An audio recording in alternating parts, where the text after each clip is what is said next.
साहिर लुधियानवी का एक मशहूर शेर है, तू हिंदू बनेगा ना मुसलमान बनेगा, इंसान की औलाद है इंसान बनेगा। नमस्कार, मैं हूं नवीन कुमार नंदन और आप देख रहे हैं नेशनल दस्तक।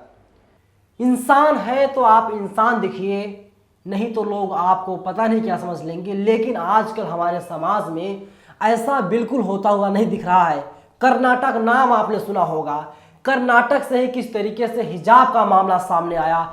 कर्नाटक लग रहा है वो विवाद का केंद्र बन चुका है और ऐसा लग रहा है कर्नाटक में गुंडे अपराधी मवालियों का राज है और वहां की मौजूदा सरकार बीजेपी पूरी तरीके से फेल हो गई है।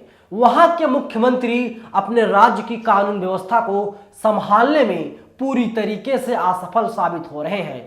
ऐसा मैं इसलिए कह रहा हूं, एक व्यक्ति की हत्या हो जाती है, बीजेपी का नेता है, उसके बाद एक मुसलमान व्यक्ति की हत्या कर दी जाती है। हत्या के पहले बाकायदा वीडियो जारी किया जाता है।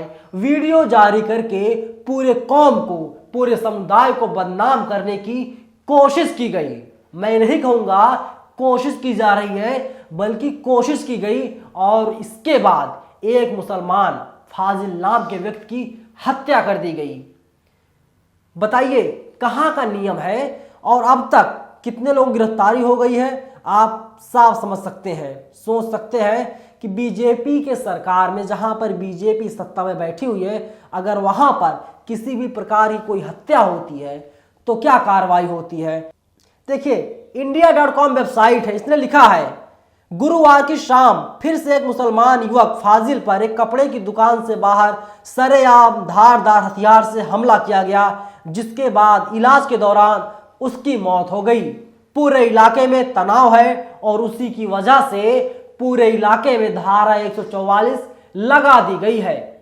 इंडिया टीवी ने छाप रखा है कि प्रवीण की हत्या कर दी गई थी और पुलिस ने 2 आरोपियों को गिरफ्तार कर लिया है। जो दोनों आरोपी गिरफ्तार किए गए हैं उनके नाम है शफीक और जाकिर। ये दोनों आरोपी हैं और ये बिल्लौर के रहने वाले हैं। दोनों आरोपी, इन लोगों ने प्रवीण नाम के युवक की हत्या कर दी थी। देखिए एक ट्विटर यूजर है, इन्होंने क्या लिखा है, कर्नाटक इस्लामोफोबिया और हिंदुत्व कट्टरपंथी का गढ़ बनता जा रहा है। वहां की सरकार भी एक तरफा कार्रवाई कर रही है। प्रवीण के समर्थक खुलेआम नारा लगा रहे थे, कल की रो मत, हम मुसलमानों से बदला लेंगे। और एक दिन बाद फाजिल की हत्या हुई। कब तक एक तरफा कार्रवाई होगी। पूरा वीडियो जारी किया गया। हिंदू संगठन के लोग इकट्ठा हुए थे, बाकायदा उन लोगों ने नारे तक लगाए थे और बोला था साफ साफ, जो प्रवीण के हत्यारे हैं हम बदला लेंगे।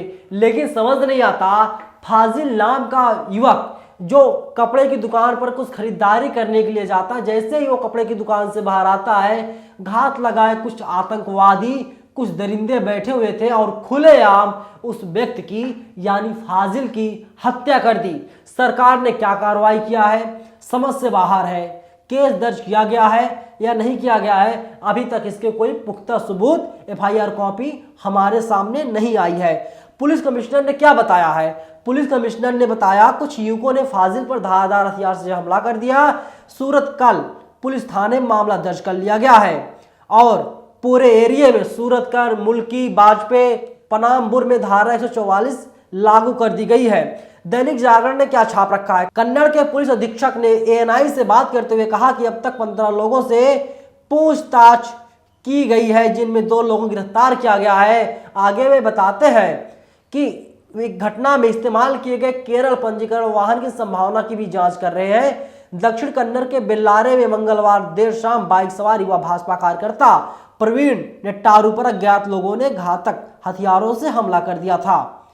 तो अज्ञात हमलावरों ने हत्या कर दिया, धारदार हथियार से हमला कर दिया, लेकिन मौत के घाट किससे उतारा गया, फाजिल से। मैं बार बार कहता हूं, अगर आप मुसलमान हैं, आप देशद्रोही और आतंकवादी हैं, सिर्फ आप अकेले नहीं हैं बल्कि पूरी कौम है।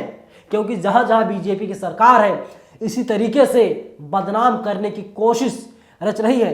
वीडियो में दिखा नहीं सकता, नहीं तो आप जब वीडियो देखते, वीडियो देखने के बाद आपको पता चलता किस तरीके से गुंडई चल रही है। देखिए India.com ने क्या छाप रखा है, कर्नाटक के दक्षिण कन्नड़ा इलाके में प्रवीण नेट्टारू की हत्या के बाद फाजिल की हत्या से पूरे इलाके में तनाव है।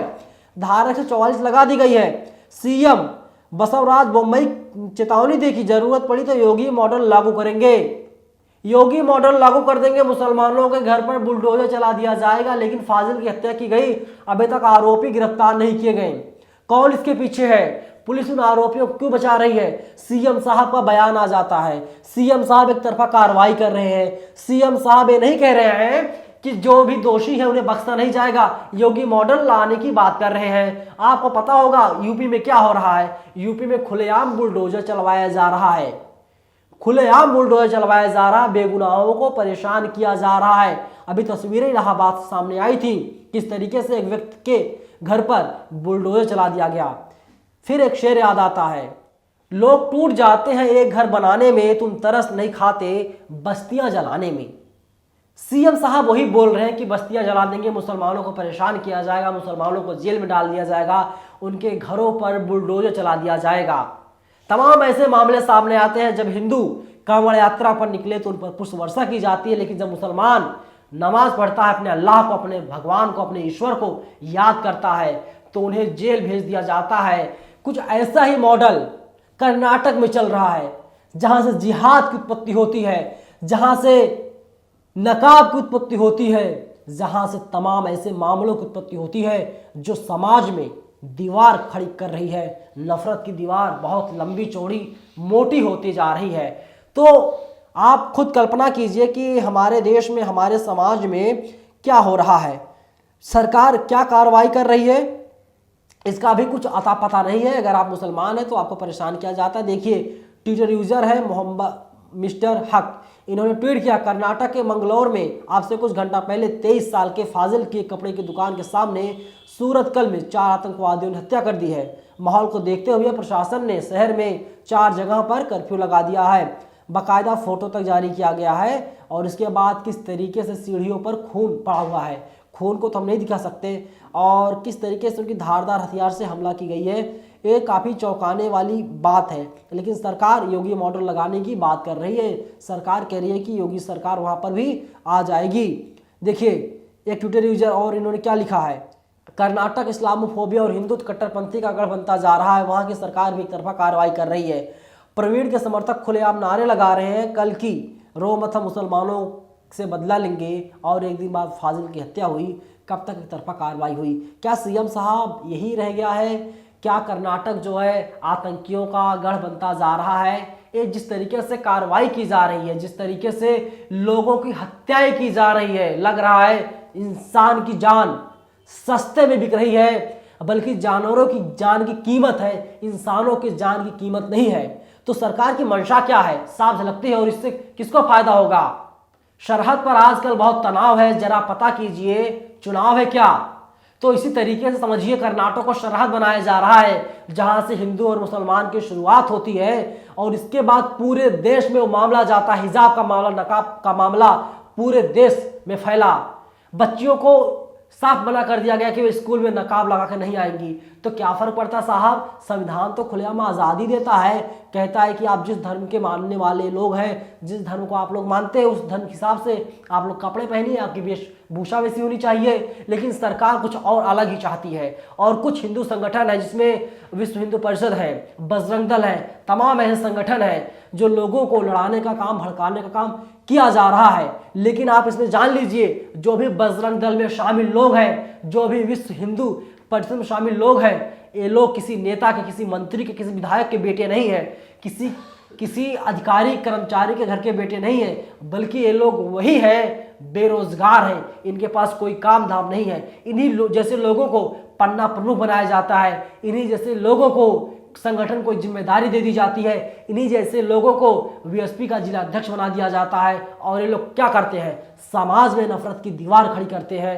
ये लोग खुद अपने जान की भी बाजी लगा देते हैं। इन्हें नहीं पता इनके जाने के बाद इनके माँ बाप का क्या हाल होगा। लेकिन एक पार्टी है, आप समझ रहे होंगे, उस पार्टी का नाम मैं नहीं लेना चाहता, उस पार्टी को सीधे सीधे फायदा पहुंचता है, और वो पार्टी जानबूझ करके करवा रही है। और कर्नाटक पूरा केंद्र बन चुका है हिंदू मुसलमान का।